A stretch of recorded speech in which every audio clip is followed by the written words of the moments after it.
When we think of democracy in the Philippines, one name always comes to mind: Corazon Aquino. 3 years ago, Corazon Aquino stood before the United States Congress, not just a widow of Ninoy Aquino, but as the first woman president of the Philippines.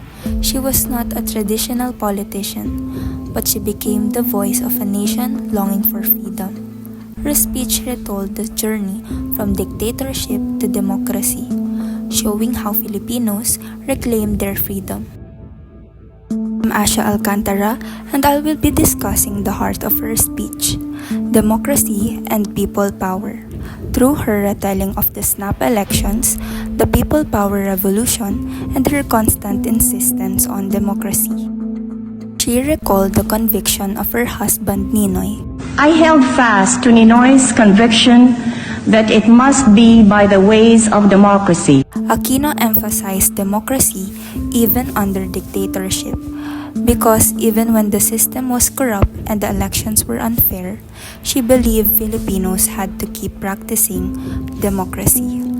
Joining the 1984 parliamentary election prepared the people for the day real freedom would come. For Aquino, legitimacy could only come from the people's will, not from violence or shortcuts. In 1986, the dictatorship called for a snap election, and the people obliged.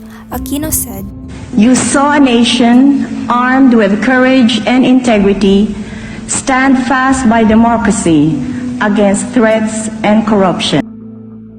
She highlighted the courage of ordinary citizens, women poll watchers, protesters in the streets, and even the millions who protected military defectors during people power. To Aquino, Filipinos themselves were the true guardians of democracy. She reminded the world that her rise to power was not won by violence.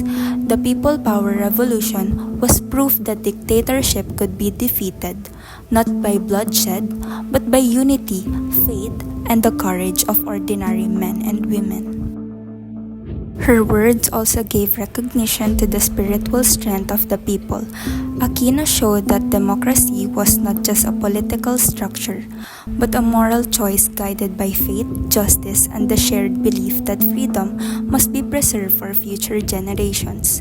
She made it clear that democracy is not handed down by rulers, it is built and defended by the people themselves. Aquino ended with a powerful image. Even in the poorest slums, Filipinos came to her not asking for food, money, or jobs, but crying out for democracy. For her, this showed that freedom was more than an abstract idea. It was the heart of the Filipino people. This moment emphasized that democracy, though fragile, was deeply valued, and that even the most marginalized sectors of society understood its worth. Her message remains timeless. Democracy is fragile, but it survives when ordinary citizens are willing to defend it. And in 1986, the Filipino people proved that they were, indeed, the protectors of freedom. Today, Aquino's speech continues to remind us that the fight for democracy never truly ends. It is a continuing responsibility, an ongoing call for vigilance, courage, and unity. The legacy of people power is not only a chapter in history, but a living reminder that freedom, once won, must always be nurtured and protected.